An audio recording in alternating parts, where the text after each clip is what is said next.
So programming পল্লীতে আপনাকে আবারও স্বাগতম। শুরু করে দিচ্ছি আজকে টিউটোরিয়াল।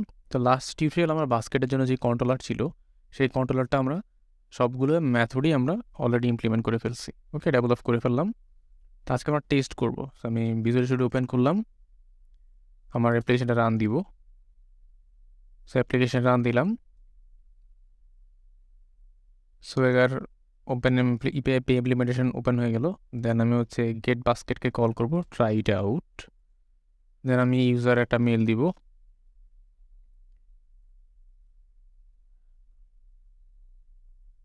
gmail.com। সো ইউজার একটা মেল অথবা এটাকে কি হিসেবে ট্রিট করি আমরা, রাইট? সে কি থাকবে, কি এর এগেইনস্টে আমার ভ্যালু আছে কিনা সেটা আমাকে চেক করে দেখবে, আমার বাস্কেটগুলো স্টোর আছে কিনা সেটা আমাকে চেক করে দেখবে। যেহেতু এখনো পর্যন্ত আমরা কোনো বাস্কেটে ডাটা অ্যাড করিনি, সো ডাটা নাই। ওকে, ফাইন। আমরা ডাটা আপডেট করব বাস্কেট। সো বাস্কেটে আপডেট করতে হলে কি করতে হয়? এটা হচ্ছে আমার ডাটা। প্রথমত হচ্ছে আমাকে একটা অবজেক্ট দিতে হয়। অবজেক্টের মধ্যে ইউজার নেম থাকে, দেন আরেকটা হচ্ছে আইটেম থাকে, আইটেমসের মধ্যে মাল্টিপল আইটেম থাকে। ওকে, এখানে একটা লিস্ট থাকে, এখানে অ্যারে থাকে, রাইট? তো আমরা আমাদের যে ডাটাটা আছে, একটা ডাটা আমরা কপি করলাম। কপি করে এটা আমরা আসলে রিপ্লেস করে দিব, এখানে পেস্ট করে দিলাম। দেখেন এখানে আমি বললাম ইউজার নেম দিয়েছি আমার মেইল অ্যাড্রেসটা, একটা মেইল অ্যাড্রেস। দেন আইটেমসের মধ্যে আমি দুইটা আইটেমস আমি এখানে রাখলাম, দুইটা আইটেমস আমরা এখানে কাটে অ্যাড করব। ওকে, তো সিম্পলি আমি এক্সিকিউট দিলাম।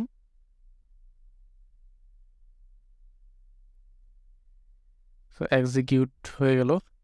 সো 200 আমি রেসপন্স পাইলাম। দেন আমার বাস্কেট মডিফাই ডান। দেন হচ্ছে আমার এই ইউজার নেমের এগেইনস্টে এই বাস্কেটগুলো অ্যাড হয়ে গেছে এবং টোটাল প্রাইসও আমাকে দেখাচ্ছে।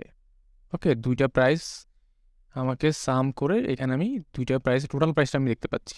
ওকে, এবার যদি আমি এইটা দিয়ে এক্সিকিউট করি, তো দেখেন আমি এখন আমার যেই বাস্কেটের ডাটাটা আছে সেটা আমি দেখতে পাচ্ছি, টোটাল প্রাইস দেখতে পাচ্ছি এবং আমি কী প্রোডাক্ট কার্টে অ্যাড করলাম, বাস্কেটে অ্যাড করলাম, সেগুলো আমি দেখতে পাচ্ছি। দুইটা প্রোডাক্ট আমি এখানে আইটেম বাস্কেটে অ্যাড করলাম। সো আমরা আপডেট করে দেখলাম। ফাইনালি আমরা ডিলিট করব। সো ডিলিটে ক্লিক করব। So delete. দেন আমি জাস্ট সিম্পলি ইউজার ইমেলটা দিব অথবা কিটা দিব। দেন আমি এখানে ডিলিটে ক্লিক করলাম।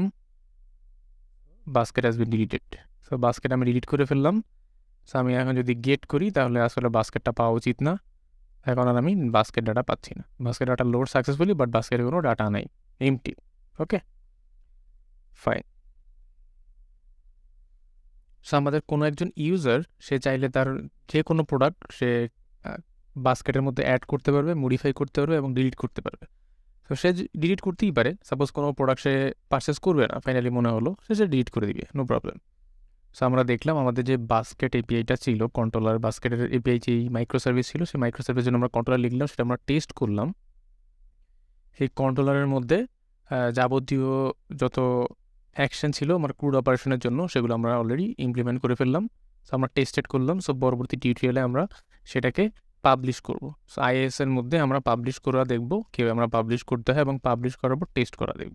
ওকে, তো সে পর্যন্ত ভালো থাকবেন, সাথেই থাকবেন। আল্লাহ হাফেজ। সো প্রোগ্রামিং পল্লীতে আপনাকে আবারও স্বাগতম। শুরু করে দিচ্ছি আজকে টিউটোরিয়াল। তো লাস্ট টিউটোরিয়াল আমার বাস্কেটের জন্য যে কন্ট্রোলার ছিল, সেই কন্ট্রোলারটা আমরা সবগুলো